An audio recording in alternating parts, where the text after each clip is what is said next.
Good evening. Thank you so much for joining us here for Ask 9. My name is Becky Phelps. And I'm Jim Mertens. That music's starting to catch on, I think. Yeah, it started growing on me. I'm humming it in the car now. And, yeah, I think it's not quite as good as John's Big Ol' Fish. Yeah, no, nothing is as good as that. Nothing will ever be I mean, I'm telling you, every time a Big Ol' Fish is on Monday, and it gets done at what, 6:25, 6:30, I'm humming that until like 7:15. That's the best jingle. Oh, it is. Ever. I think everybody in Eastern Iowa knows that. I love John Campbell.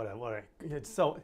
If you're going to talk about what it's like to work at Channel 9, working with him, absolute treat. It's a blessing. Yeah. I mean, he has so much knowledge, but he's also such a joy to be around. Exactly. He's so positive. He's always willing to help out. Yeah. Still does football games all the time. It's the hardest working man in showbiz. Absolutely. All right, let's get to some of our viewer questions here. We've got one about some news that came out this morning. Fancy full screen. Yeah, we're trying out a new full screen. That's a new one. Yeah, let me know how you guys feel about this. TV9's Rebecca Vaughn helped with some of the graphic design today. That looks like a page to a motion picture before the talkies came over. Yes, exactly. I knew there was something about it. Yeah. Maybe we'll change the border. We need like a piano thing going on in the background. Bring that music back. Yeah. Well, no, let's not do that. All right. Okay. So the question that we have here is, what does the Iowa DOGE task force say about IPERS? DOGE task force, released its report today, much anticipated after the governor created this task force of Iowa citizens back in February. They had their first meeting in, I believe, April. They've been meeting and gathering information from counties across Iowa since. They released some early recommendations a couple months ago, and Governor Reynolds had been looking that over. Today, this morning, they released their official final report. They had a press conference with one of the task force members and Governor Reynolds speaking. This is, of course, modeled off the national DOGE task force, basically slashing programs, trying to tighten up the government. Yeah, the federal does, and the Iowa task force pretty much points out that it too wants to find areas where there can be greater efficiencies in particular, and where there's waste, how to cut back on that, and how to make government in Iowa work better for all of its citizens, including the taxpayers. Yeah. So the big focus about this, a lot of the noise has been about IPERS, which is the Iowa Public Employee Retirement System. That early report that we mentioned with some of those recommendations that came out a couple months ago mentioned IPERS, mentioned possibly looking over that system, and people were very, very, very concerned about that. Yeah, I mean, public employees have banked their entire careers on this retirement. And as a matter of fact, one of the things that the report says that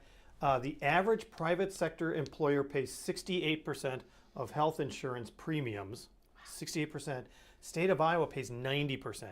But what they're pointing out is that that's the way they get public employees, because the pay may not be as good, the health benefits are good, and that's the same thing when it comes to the retirement benefits as well, is that belief that if you have this guaranteed IPERS program, that you'll get more people to work, quality workers in the public sector. Absolutely. So the concern, understandable, when they say we're going to take a look and see if we want to make any changes to the system for future state employees.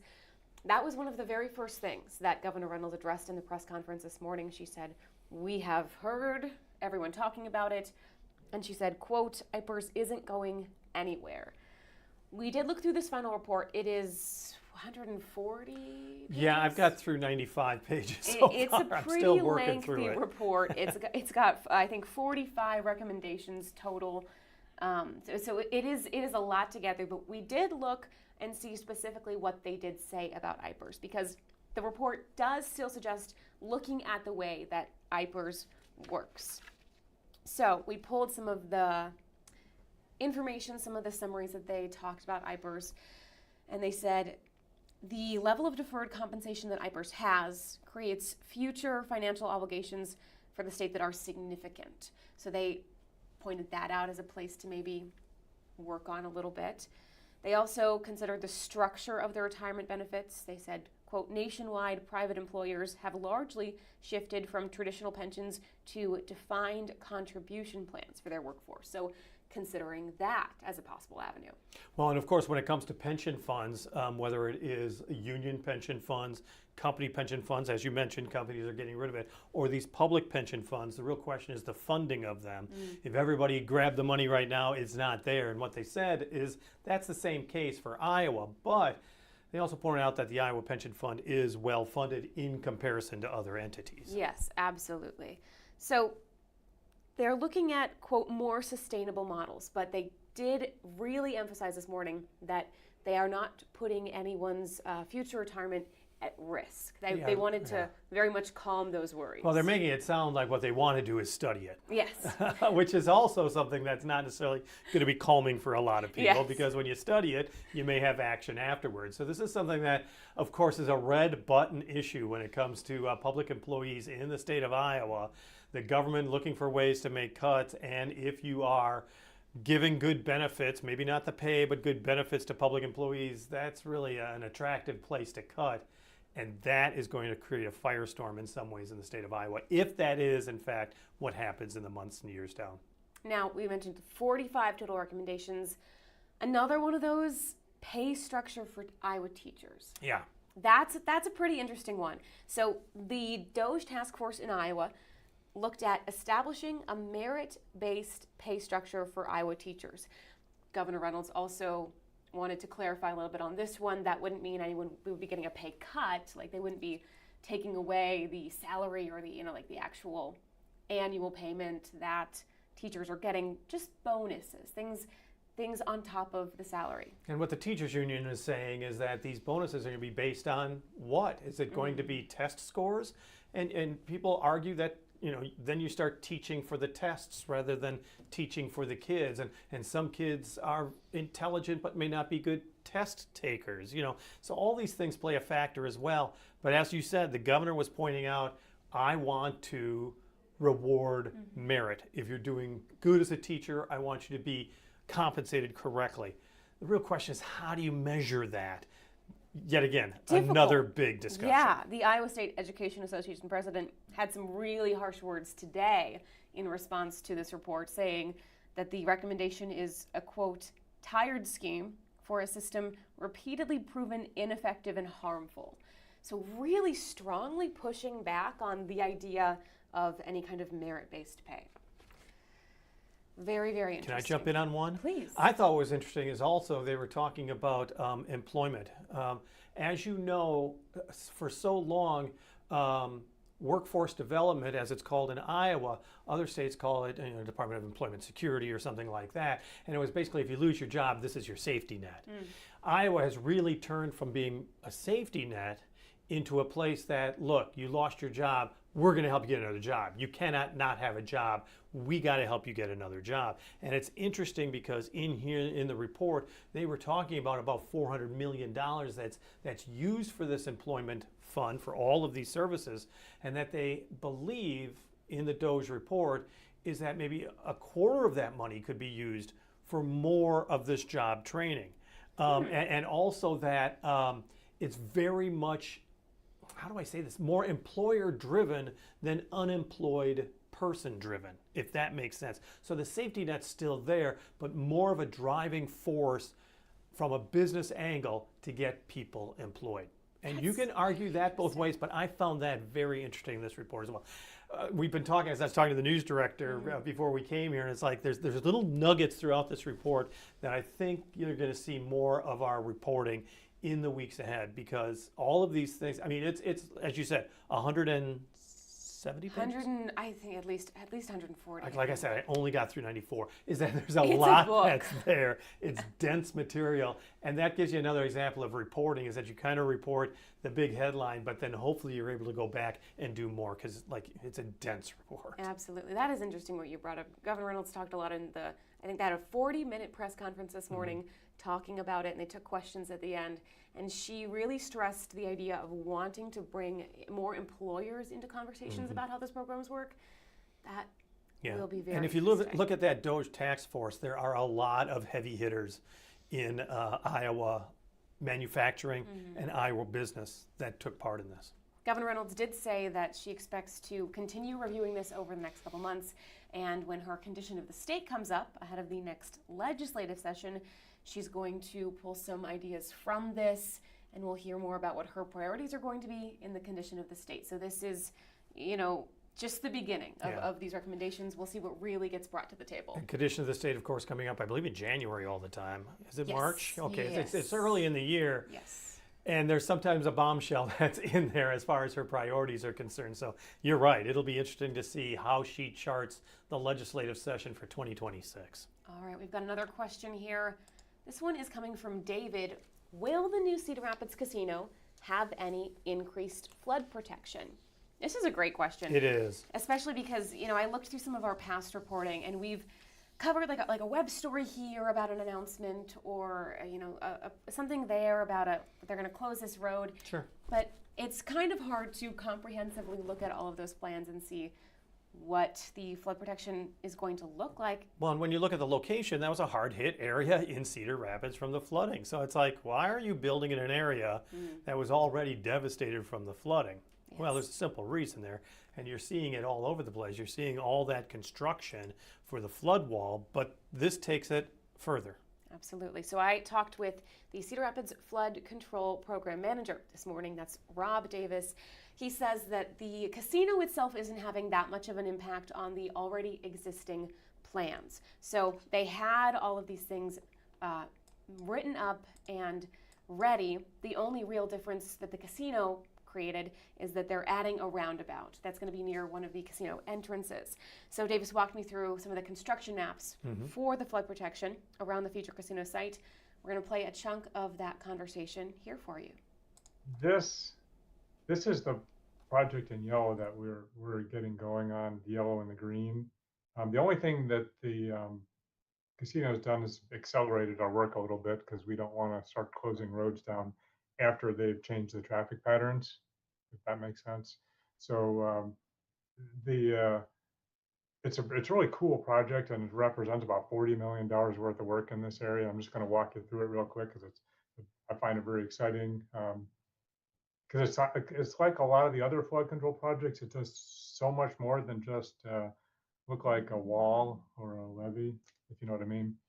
So we're going to, just in this area here, we're going to convert underneath the interstate. There's 3 lanes going eastbound. We're going to convert that to 2 lanes and have a dedicated bike trail under there. And so that will actually be able to hook up Ellis Park area eventually all the way with the downtown. And we really don't need 3 lanes under there going eastbound. So we're able to repurpose existing infrastructure. There'll be a roundabout underneath the interstate. So people coming off the interstate ramp, if you do that today, it's very awkward, because you come off the ramp and you can only go right. And if you're on E Avenue, you can only go left. We're going to remove E Avenue and just have 4 legs of the intersection. And people come off the interstate northbound will be able to go around through the roundabout and get right into the area of the casino. So this we always had this roundabout. We did add a roundabout at the casino here, just because we expect a little more traffic than we originally had it set up as like a 4-way stop, but this will work better. So that's really the only change we made, was this roundabout here. But you can see this is actually F Avenue. We'll go to 2-way, and we'll go up and over the top of the levee.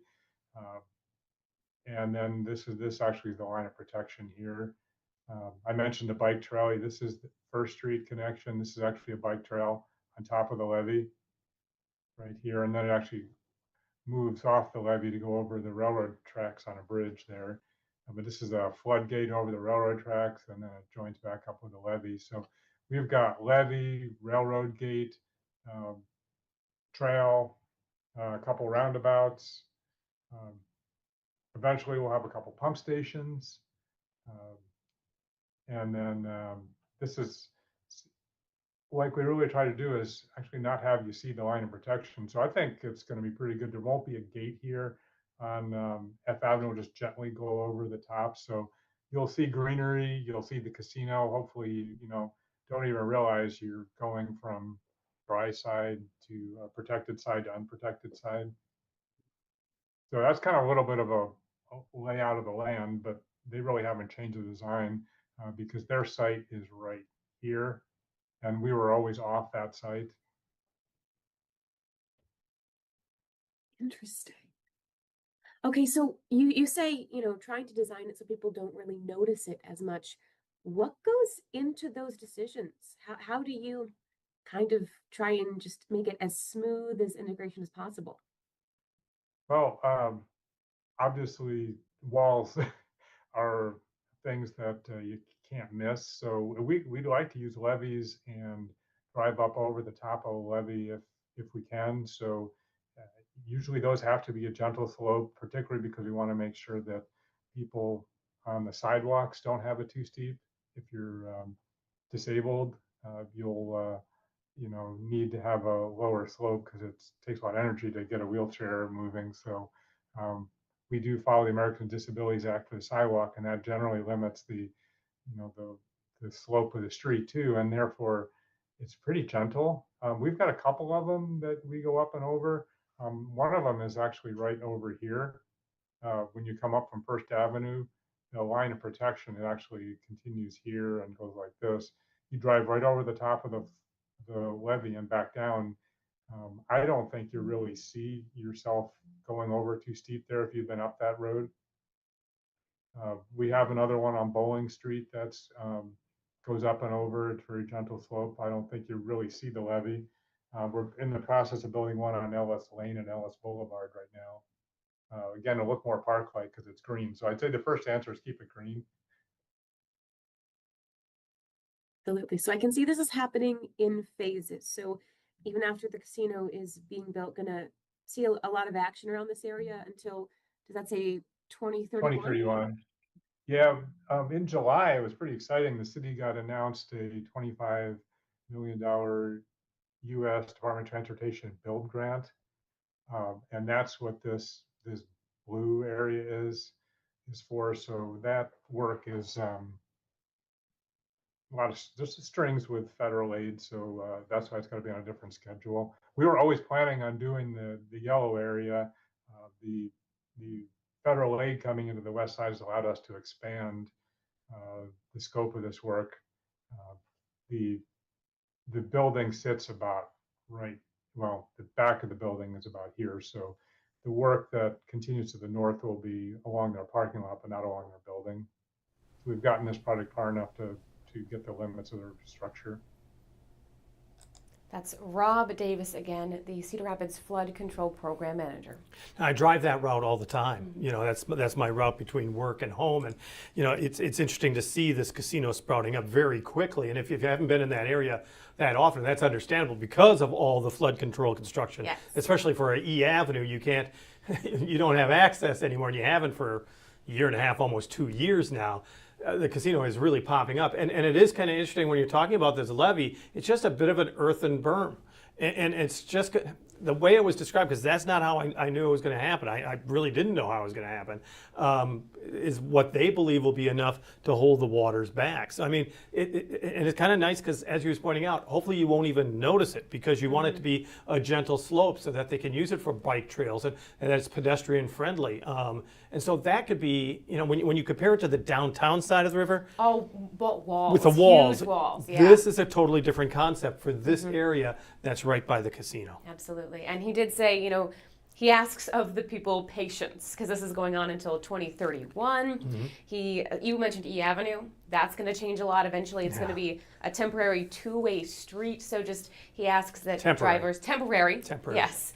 He asks drivers just really be patient with all that construction and pay attention to traffic patterns and the signs because things will be changing. And you're getting another roundabout. You're getting another roundabout, which I think some people will be so happy for. Because like I said, I navigate the one either on F Avenue or E Avenue in that area. Some people are very good at roundabouts. Others are not as good. Patience. They have grown on me a little. A little bit for me too. A little bit. We'll see. A lot of four ways as well, which you got to get used to as well. Roundabouts are the future.